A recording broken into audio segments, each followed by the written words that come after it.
आदाब नाजरीन, स्पोर्ट्स पर आप देख रहे हैं हमारा खास बुलेटिन खेल खिलाड़ी और मैं हूं आपका मेजबान अबू हुरैरा। जी हां नाजरीन, आज हिंदुस्तान के लिए और खासतौर से योगेश्वर दत्त के लिए बहुत अच्छी खबर आई। उनका 2012 का ब्रॉन्ज मेडल सिल्वर में तब्दील हो गया। इसके अलावा सिंधु को लगातार तोहफे, तहाइफ और एजाजात मिलने का सिलसिला भी जारी है।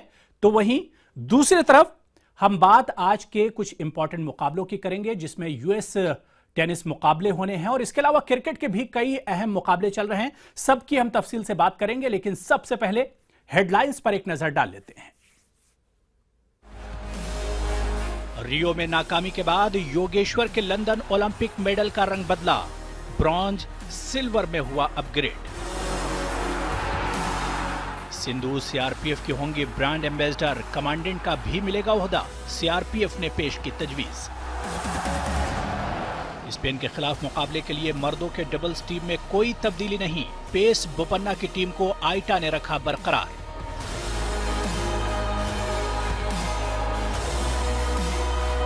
जोकोविच और नडाल दूसरे दौर में पहुंचे, जोकोविच की फिटनेस सवालों के घेरे में।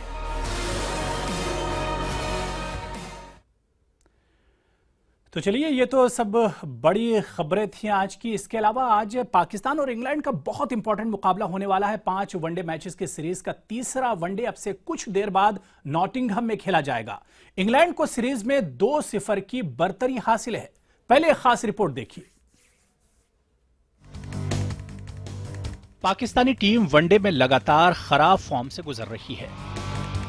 इंग्लैंड की जीत के सिलसिले को तोड़ने और सीरीज में कमबैक करने के लिए पाकिस्तान को सख्त मेहनत करनी होगी, वरना नॉटिंघम में शिकस्त सीरीज पर मोहर सख्त कर देगी। सीरीज का तीसरा और अहम मैच आज खेला जाएगा।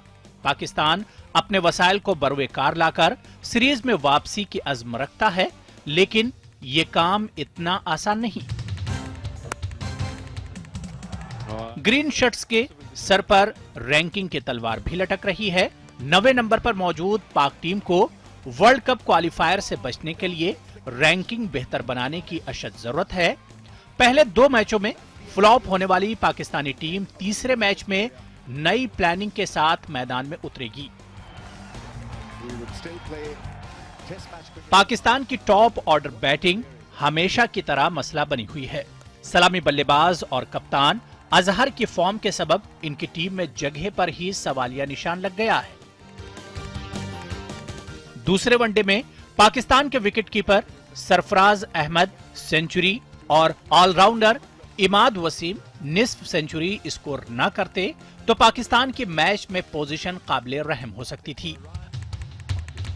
आज भी पाकिस्तानी टीम की बल्लेबाजी पर ही नजर रहेगी, यानी जीत के लिए बल्लेबाजों का चलना जरूरी है। दूसरी यानी टीम मॉर्गन ने आज के अहम मैच के लिए हिकमत अमली तैयार कर ली है। अब देखना यह है कि पाकिस्तान अहम वनडे में फिर कोई तजुर्बा करती है या लॉर्ड्स वाले टीम कॉम्बिनेशन पर भरोसा किया जाएगा। उधर फास्ट बॉलर मोहम्मद इरफान को इंजर्ड मोहम्मद हफीज की जगह टीम में शामिल किया गया है। कप्तान अजहर अली ने बैटिंग ऑर्डर में तब्दीली के इम्कान को मुस्तरद कर दिया है। नॉटिंघम ग्राउंड पर पाकिस्तान और इंग्लैंड 6 मरतबा आमने सामने हुए हैं, जिसमें मुकाबला 3-3 से बराबर है।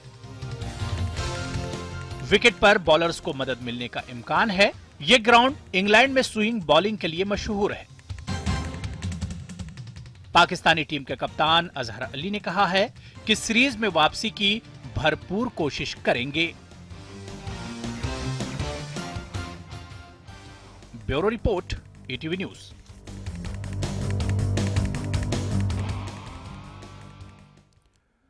तो आइए, नॉटिंघम वनडे पर बातचीत करने के लिए हमारे साथ पाकिस्तानी क्रिकेटर सलमान बट जुड़ चुके हैं इस वक्त पाकिस्तान से। सलमान बट, सबसे पहले ईटीवी में आपका इस्तकबाल करते हैं, खैर मकदम करते हैं। नॉटिंघम वनडे की अगर बात करें तो आज का ये मैच पाकिस्तान के लिए बहुत इंपॉर्टेंट है, कैसे आप देखते हैं? सबसे पहले तो जी अस्सलाम वालेकुम सब देखने वालों को, जज़ाकल्लाह for the honour, thank you. ऐसा है कि पाकिस्तान ऑब्वियसली, जैसे आपने रिपोर्ट में भी बताया कि पाकिस्तान नीड्स टू विन जितनी भी गेम्स आगे उन्हें मिलेंगी चैंपियंस ट्रॉफी तक क्वालिफिकेशन के लिए, सो उस लिहाज से भी और सीरीज के एक अपने लिहाज से, क्योंकि 2-0 डाउन है, तो they need to win this game is do or die. और ऑब्वियसली इसमें जो फैक्टर आपने बताया अपनी रिपोर्ट में कि बैटिंग जो है वो बहुत इंपॉर्टेंट है कि पहले 4 में से somebody stands up और वो 100 रन की इनिंग्स खेलें और बाकी लोग उनके इर्द गिर्द खेलेंगे तो एक डिसेंट प्लेटफॉर्म बिल्ड होगा। लेकिन अभी क्योंकि इंग्लैंड ने पहले बैटिंग के लिए फैसला किया तो डेफिनेटली पहले तो पाकिस्तान को इनको कम से कम रन पे आउट करना, बिल्कुल, और उसके बाद जो है फिर अपनी स्ट्रेटेजी डिजाइन करनी है टोटल को देखते हुए कि किस तरह करना है। लेकिन I think it's a do or die, और ऐसे गेमों में कभी कभार प्रेशर नहीं भी होता, बिकॉज आपको पता होता है कि आपके सामने एक टारगेट है और आपने हर हाल में उसको कोशिश करनी है पूर्ण करने की। जी, यानी सलमान क्या लगे कि अब पाकिस्तान टॉस भी हार गई है और आज मैच जो है पाकिस्तान के लिए बहुत इंपॉर्टेंट है। डबल प्रेशर तो पाकिस्तान पर नहीं होगा, एक तो सीरीज बचानी और दूसरे आज उन्हें चेज भी करना पड़ेगा। देखिए जी, 2 तरीके हैं किसी भी चीज को देखने के, या तो उसको अपने ऊपर मुसल्लत कर लिया जाए जी, और या फिर उस पर ये सोच लिया जाए कि I can give my best की चीजें अपने पे छोड़ दी जाए। तो I think definitely Pakistan team needs to look at it positively, अपनी फुल पोटेंशियल पे खेलने की कोशिश करे जो इंसान के हाथ में है। बाकी तो अल्लाह की मर्जी है, और अपनी जो प्लान है उनको एग्जीक्यूशन की पूरी कोशिश करें।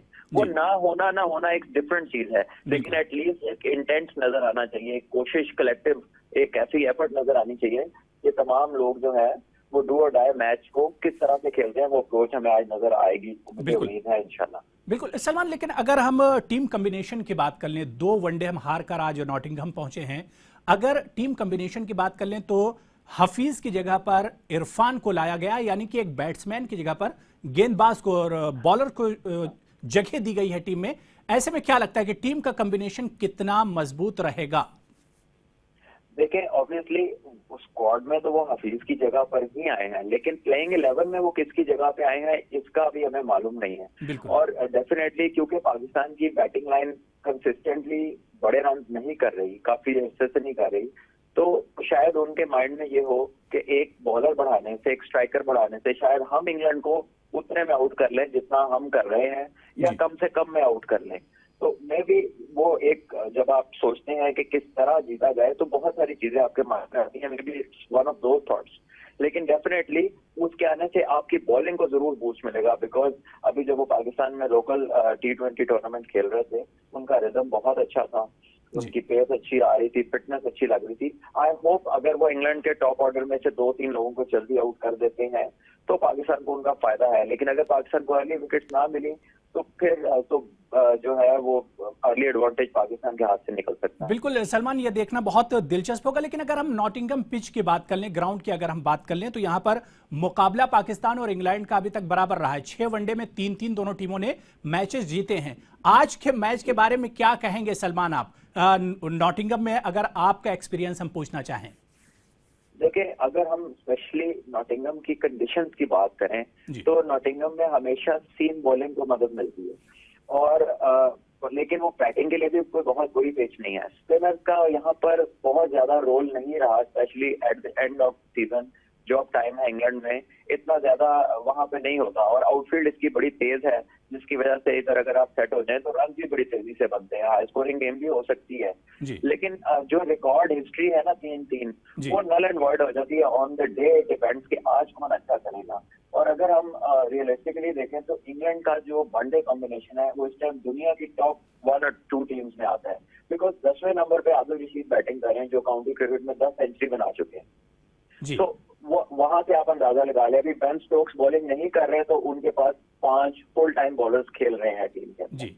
जब वो भी बॉलिंग करेंगे तो एक आउटस्टैंडिंग कॉम्बिनेशन है जिसका मुकाबला इस वक्त एक पाकिस्तान की ऐसी टीम से हो रहा है जो थोड़ा सा अपने प्लान्स के एग्जीक्यूशन में भी स्ट्रगल कर रही है, और कुछ उसमें इनएक्सपीरियंस नए लड़के भी हैं जो अपनी जगह को एस्टैब्लिश करने के लिए स्ट्रगल कर रहे हैं। बिल्कुल, तो वो वहां पे थोड़ा सा मार्जिन इंग्लैंड को डेफिनेटली जाता है, और उसके अलावा उनकी अपनी होम कंडीशन भी है। ये सारी चीजें इंग्लैंड के लिए पॉजिटिव में जरूर जाती हैं, लेकिन पाकिस्तान प्लेयर्स में ये है कि एक एबिलिटी अल्लाह ने दी हुई है, if somebody can pull up to his potential, 1 से 2 लड़के। बिल्कुल जाहिर सी बात है कि पाकिस्तानी टीम और पाकिस्तानी खिलाड़ी किसी भी कंडीशन में खेलने के लिए और किसी भी कैसे भी हालात में खेलने के लिए जाने जाते हैं। सलमान, आज किस बैट्समैन पर सबसे ज्यादा नजर होगी अगर पाकिस्तानी बल्लेबाज की हम बात करें? आई थिंक टॉप 4 में से अगर एक बंदा सेंचुरी करेगा तो पाकिस्तान की टीम को जो है लंबा टोटल करने में या चेज करने में आसानी होगी। लेकिन फिलहाल जो नजर आ रहा है वो बाबर आजम सबसे अच्छा खेलते हुए नजर आ रहे हैं, क्योंकि उन्होंने लंबे रन नहीं किए, लेकिन जब वो क्रीज पे हैं तो एक कॉम्पैक्ट टेक्निक वाले और बड़े कॉन्फिडेंट प्लेयर लग रहे हैं, जिनको खेलते हुए मुश्किलात नहीं हो रही। और सरफराज डेफिनेटली, जिनका काफी एक्सपीरियंस भी है, 5 साल से पाकिस्तान के लिए बड़ा परफॉर्म कर रहे हैं, वो आउटस्टैंडिंग क्रिकेट खेल रहे हैं। मतलब अपनी पूरी एबिलिटी के ऊपर कीपिंग के साथ अपनी बैटिंग पूरी जिम्मेदारी निभा रहे हैं वो। तो ये दोनों प्लेयर ऐसे हैं जो कर ही रहे हैं रन, और इन्हीं के ज्यादा नजरें हैं। लेकिन आई थिंक कि शोएब मलिक पाकिस्तान के मोस्ट एक्सपीरियंस मेंबर हैं इस टीम के, वो अगर रन करेंगे और टॉप 4 में से अगर कोई खड़ा होगा तो पाकिस्तान की टीम के लिए ज्यादा अच्छा होगा, बिकॉज आप यंगस्टर्स पे day in day out rely नहीं कर सकते। जी सलमान, एक आखिरी सवाल आपसे जानना चाहेंगे कि पाकिस्तान टेस्ट में तो बहुत अच्छा कर रही है, रेटिंग में नंबर 1 है, लेकिन वनडे में उसकी ये हालत क्यों, क्या वजह है, आप क्या देखते हैं? देखिए, इसमें कुछ 2-3 चीजों की डिटेल्स हैं। एक तो डेफिनेटली मिसबा और यूनुस भाई का जो एक्सपीरियंस है टेस्ट क्रिकेट में, वो बहुत मैटर करता है। वो गाइडेंस वनडे में नहीं है, ना वो उतना एक्सपीरियंस कैप्टन है हमारा, ना ही उतना एक्सपीरियंस बैट्समैन है जिसने वो दोनों ने क्रिकेट खेली हुई थी। उसके अलावा ये है कि पाकिस्तान अपनी बहुत सारी क्रिकेट जब से होम सीरीज खत्म हुई है वो दुबई में खेलता है। अब दुबई की वनडे और T20 कंडीशंस ऐसी हैं कि वहां पे हाई स्कोरिंग गेम्स नहीं होते। आपने PSL भी देखी होगी, आपने उधर पाकिस्तान की दूसरी टीमों से वनडे सीरीज भी देखी होगी। वहां पे पिचेस का स्लो और लो की वजह से, उनके नेचर की वजह से ब्रांड ऑफ क्रिकेट जो है ना वो 250 270 विनिंग रन है, बिल्कुल, और लो स्कोरिंग गेम्स होती हैं। वो बैट्समैन 5 साल से वो लो स्कोरिंग में से निकल ही नहीं रहे, जबकि जो बाकी दुनिया की क्रिकेट हो रही है, इंडिया में हो रही है, इंग्लैंड में हो रही है, ऑस्ट्रेलिया में 300 प्लस एक एवरेज स्कोर बन गया, और वो और काफी ज्यादा फ्रीक्वेंटली चेज होना शुरू हो गया। बिल्कुल। तो वो जो चीज है ना कि जो आपको एक रास्ता है, आप उस पर चढ़े ही नहीं, तो आपको क्या पता ये जाएगा किधर। तो I think Pakistan needs to play a lot of limited overs cricket in good batting conditions। Pakistan ने बहुत ज्यादा स्पिन बॉलिंग को जो मदद करने वाली कंडीशंस हैं, उसमें 5 साल अपनी 90% क्रिकेट खेली है, जिसकी वजह से आई थिंक कि हमारे जो स्ट्रोक्स हैं, जो बिग शॉट्स हैं, वो हैम्पर हुए हैं, क्योंकि Pakistan was known for its big hitting, specially आखिर के ओवर्स में। लेकिन आई थिंक कि दुबई की जो पिच का नेचर है, वो पाकिस्तान बैट्समैन ने उसको इतना अडॉप्ट कर लिया है, बिकॉज 90% क्रिकेट वो उधर खेल रहे हैं, जिसकी वजह से वो अडेप्टेशन में उनको मुश्किलात हैं। उनकी जो 300 प्लस चेजिंग या 300 प्लस टारगेट सेटिंग है, वो वहां पे होती ही नहीं है। शायद 3 सीरीज में एक मैच में 300 होता होगा, 2 मैचों में हो जाता होगा, लेकिन अब इंडिया ऑस्ट्रेलिया की सीरीज हुई, 5 के 5 मैच 450 350 रन हुए। इंग्लैंड न्यूजीलैंड की सीरीज इंग्लैंड में हुई, हर मैच में 350 होगा, 3 दफा चेस भी हुआ। साउथ अफ्रीका में सीरीज होती है 300 प्लस, 5 में से 3-4 दफा हो जाता है। तो ये चीजें वो है जो पाकिस्तान के बल्लेबाज अभी तक उनको मिली नहीं है। सही, तो यानी कि वो जब तक उस ब्रांड में नहीं आएंगे ना, तो वो उस पेस को पिक करना इतना आसान नहीं होगा। बिल्कुल, जाहिर सी बात है कि इसके पीछे बहुत सी बातें हैं कि पाकिस्तान आखिर वनडे में इतना अच्छा क्यों नहीं कर पा रही, जबकि उसके पास बड़े बड़े नाम हैं और अच्छे अच्छे खिलाड़ी हैं। सलमान, बहुत बहुत शुक्रिया। हम यही उम्मीद करते हैं कि पाकिस्तान नॉटिंघम में आज बेहतरीन खेलेगी और लोगों को एक अच्छा मैच देखने को मिलेगा। बहुत बहुत शुक्रिया। सलमान बट, पाकिस्तानी क्रिकेटर, हमारे साथ जुड़े हुए थे, जिन्होंने बताया कि जाहिर सी बात है कि पाकिस्तान के पास खिलाड़ी अच्छे हैं, चेहरे बड़े हैं, और आज उम्मीद यही है कि पाकिस्तानी टीम कमबैक करेगी और शानदार मैच नॉटिंघम में देखने को मिलेगा। आगे बढ़ेंगे, उधर शॉन मार्श चौथा वनडे नहीं खेल पाएंगे। प्रैक्टिस के दौरान उनकी उंगली टूट गई। ऑस्ट्रेलियाई टीम के फिजियोथेरेपिस्ट डेविड बैकली ने मीडिया को यह जानकारी दी। मार्श वापस ऑस्ट्रेलिया लौट गए हैं। ऑस्ट्रेलिया ने बकिया 2 मैचों के लिए मार्श के बदले किसी दूसरे खिलाड़ी को नहीं बुलाया है, उनकी जगह उस्मान ख्वाजा लेंगे। ख्याल रहे कि ऑस्ट्रेलिया 5 रोजा वनडे सीरीज में 3-1 से आगे है, जबकि टेस्ट सीरीज वो 3-0 से हार चुकी है।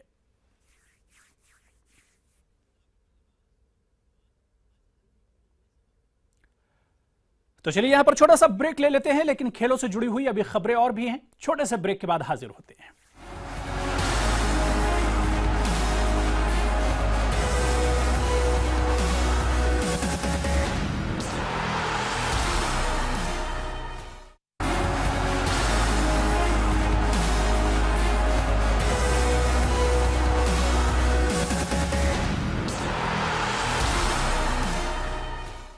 तो आप देख रहे हैं खेल खिलाड़ी, और मैं हूं आपके साथ अबू हुरैरा। बात योगेश्वर दत्त की कर लेते हैं। लंदन ओलंपिक में ब्रॉन्ज जीतने वाले पहलवान योगेश्वर दत्त रियो में कोई कमाल नहीं कर सके, लेकिन उनके लिए अच्छी खबर है।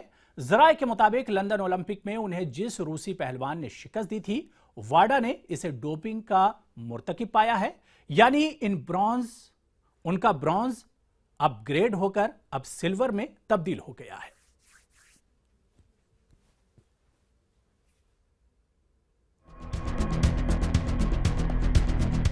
रियो ओलंपिक में डोपिंग की वजह से योगेश्वर सुर्खियों में रहे। वाडा, नाडा और खेल पंचायत के जाल में उलझे योगेश्वर जहनी तौर पर इतने उलझे कि क्वालिफाइंग राउंड में शिकस्त का सामना करना पड़ा। वाडा, जिसने योगेश्वर की राह में मुबैना तौर पर रोड़े अटकाए, वही वाडा योगेश्वर के लिए खुशखबरी लाई है। जराये के मुताबिक लंदन ओलंपिक में ब्रॉन्ज जीतने वाले योगेश्वर के मेडल का रंग चांदी में तब्दील हो सकता है। दरअसल वाडा ने 4 बार के आलमी चैंपियन और 2 बार ओलंपिक मेडलिस्ट बेसिक कुडुखोव को डोपिंग का मुर्तकिब पाया है। रूसी एजेंसी FloRwrestling.org के मुताबिक बेसिक का डोप टेस्ट वाडा ने किया, जिसमें उनके नमूने को पॉजिटिव पाया गया। 60 किलोग्राम वजन जुमरे में बेसिक ने योगेश्वर दत्त को हराकर सिल्वर मेडल जीता था, जो अब उनसे छिन जाएगा और योगेश्वर को मिलेगा। ताहम इस बारे में हतमी फैसला यूनाइटेड वर्ल्ड रेसलिंग और इंटरनेशनल ओलंपिक कमेटी लेगी।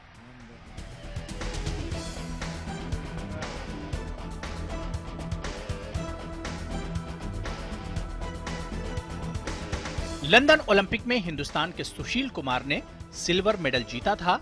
उम्मीद है कि योगेश्वर जल्द ही रिकॉर्ड बुक में सुशील के साथ खड़े नजर आएंगे। Bureau report, ETV news.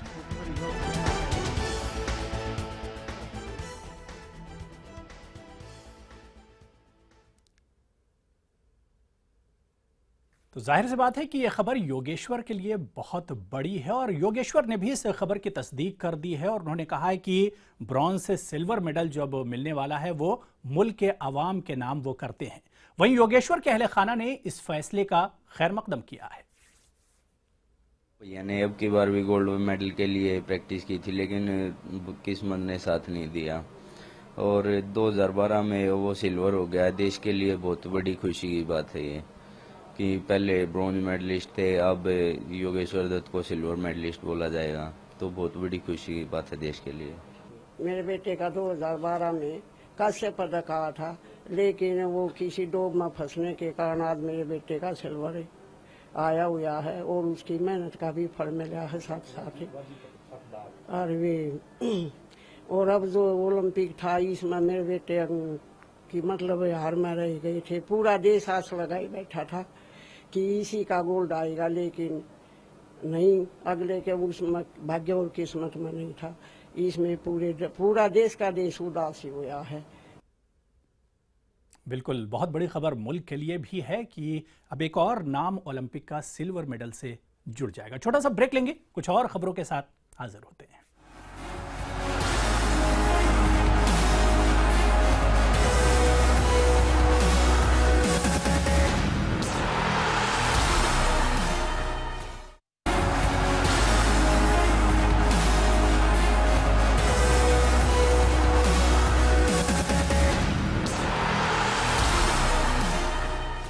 चलिए खेल खिलाड़ी में आगे बढ़ेंगे। सिल्वर सिंधु को सीआरपीएफ में कमांडेंट का ओहदा मिलने वाला है। जी हां, सीआरपीएफ ने यह तजवीज वजारत दाखिला को रवाना कर दी है। इस तजवीज पर सदर जमहूरिया प्रणब मुखर्जी हतमी मुहर सब्त करेंगे। सीआरपीएफ के मुताबिक इस तजवीज को 10-15 दिनों में मंजूरी मिलने का इम्कान है। सिंधु को ओहदा देने के साथ साथ सीआरपीएफ ब्रांड एम्बेसडर बना रही है। करीब 3 लाख से ज्यादा तादाद वाली सीआरपीएफ में कमांडेंट, पुलिस में एसपी और फौज में कर्नल की सतह का ओहदा होता है। सीआरपीएफ में तकरीबन 4000 खवातीन हैं, उनमें 3 बटालियन तो सिर्फ खवातीन पर मुश्तमिल है।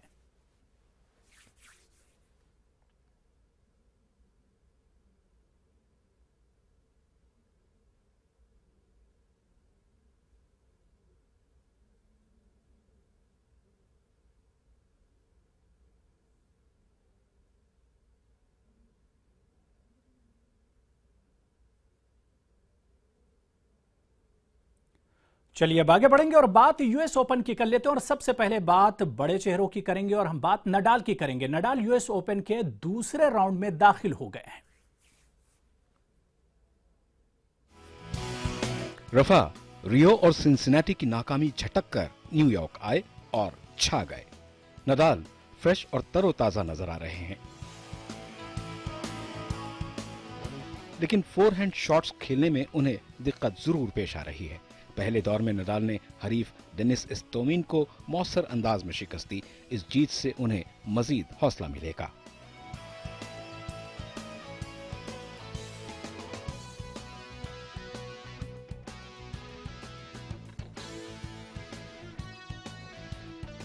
I hit him very well the backhand, but it's true that the forehand I need time, I need confidence, and I need to keep practicing the forehand. No, it's not easy. 2 months and a half in the middle of the competition, in the middle of the season, without hitting a forehand. I need to have the confidence again with my wrist that is coming, because I feel the wrist much better, and every day I feel the wrist a little bit better. That's very, very important thing for me. By the way, the most important thing, and I need to recover the normal movement with the forehand. That even if I played very well in Rio, when you have pain, you try to change the movement to avoid a little bit that pain. So I need to find again the normal movement. 14 bar grand slam खिताब जीतकर Rafael Nadal New York में अच्छे मुजाहरे की उम्मीद रखते हैं। Nadal के मद्दाहों को टूर्नामेंट में उनसे शानदार मुजाहरे की उम्मीद है।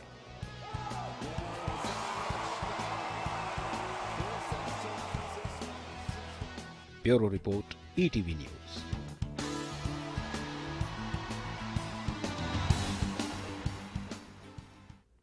तो नडाल के साथ ही जोकोविच भी पीछे रहने वाले नहीं हैं। जोकोविच भी दूसरे राउंड में दाखिल हो गए। हालांकि उन्हें थोड़ा सा जख्म है, थोड़ा इंजर्ड हैं, परेशान हैं, लेकिन शानदार उन्होंने खेल का मुजाहरा किया और दूसरे राउंड में दाखिल हो गए हैं। जोकोविच पर आप हमारी एक खास रिपोर्ट देखिए और मुझे इजाजत देखिए। कल इसी वक्त खेल खिलाड़ी में फिर आपसे मुलाकात होगी। आदाब।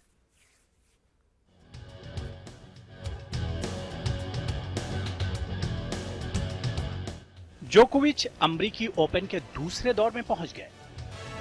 उन्होंने पोलैंड के जेरी यानोविच को शिकस्त दी।